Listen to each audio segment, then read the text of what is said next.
Want to travel to Hawaii? Think it's too expensive?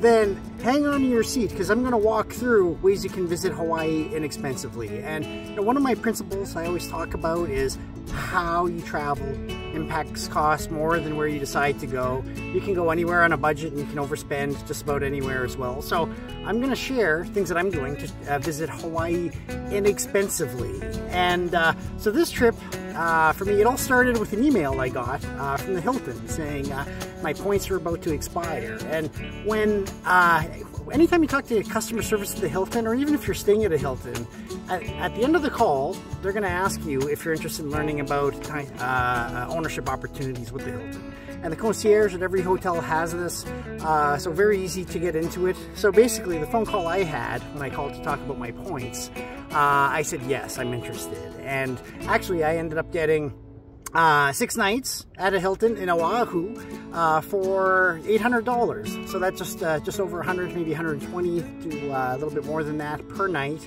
And then to get here, what I did is I used a companion pass with Alaska Airlines, which is a benefit of having their credit card, to bring my wife with me for an extra $121. And when you book with that, you also get free checked bag benefit. So, and then with the timeshare presentation we did at the Hilton, one of the benefits of attending was to get a $200 coupon you could redeem on your next Hilton stay. So that's what we used when we came to the second leg of our trip to Kauai. So I'm actually coming to you now from the Na Pali coast. Only way to access it, other than by air or by sea, is to walk this trail. So there's a camping spot where you stay overnight. So it takes us about 2 days to walk through it all. We're not going to go that deep in. So anyway, just on the budget travel side of things, in Waikiki Beach, parking just about anywhere that you go in the Honolulu area, it's about $54 a night. So what we did for our car rental is we just did a day trip. So we rented the vehicle in the morning, did a day trip around the island, returned it end of day to avoid paying those $50 fares. And it's the first time I actually rented a car with Turo. Think Airbnb, but for vehicles. So we got a nice Mini Cooper. You often can't get luxury vehicles with car rental agencies, or they charge an arm and a leg. With Turo, a lot of people are actually renting out Audis, Mercedes, BMWs, in our case a Mini Cooper, and you can get those very affordably, and it comes with insurance, which is the real kicker there. So coming to Kauai, not as big of a deal because car rentals aren't expensive here, and you can also park for free just about anywhere that you go. In terms of activities, believe it or not, the first thing we did when we came to Kauai is we went to Costco, because every Costco has a section that sells discount gift cards available for activities and excursions in the area. One of the things I often talk about is it's cheaper to travel, or it's cheaper for locals to do the same things that tourists do. And so we actually got these $100 gift cards. They were valued at that, and they just cost $80 each.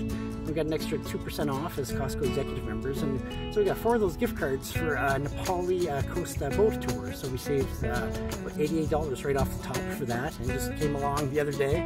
Following this is not a green screen behind me. It came all the way down and all the way back. With my finger, it actually does look a bit like a green screen there. And you know, something else Costco, even Walmart here, really neat is if you want to buy chocolates, gifts, trinkets that you want to bring back with you, a lot of the things you find in the touristy areas that cost an arm and a leg, you can buy them at Costco, at Walmart. Hawaiian cookies, for example, bring them back as gifts, and like they're very, very inexpensive. Costco is the only place on the island that doesn't charge, as they say, a luxury tax, where you're paying what locals pay for everything. So really great to do that, and then stay at a place where you've got a kitchenette. You know, in Hawaii, happy hour is a really big thing. Everywhere that you go, 2 to 5. So I recommend just having dinner a little bit earlier, and by ordering your food before 5 o'clock, you get happy hour prices. And then if you're along the ocean, you get to see beautiful sunsets.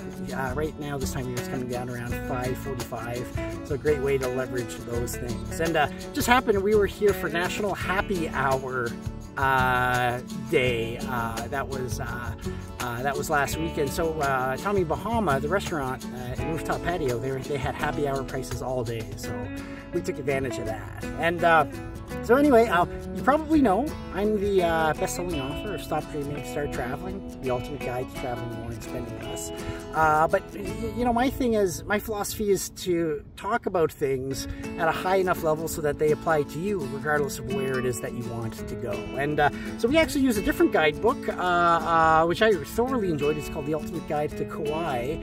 And what's great is there's an app that came with it. You have to pay a little bit more to get the app. I think it's about $30.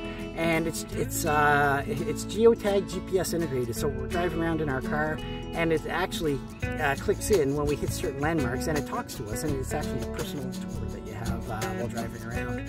Very cool, great value. So with that, that's enough rest for me. I'm going to get back to my hike here. So aloha from the island of Kauai.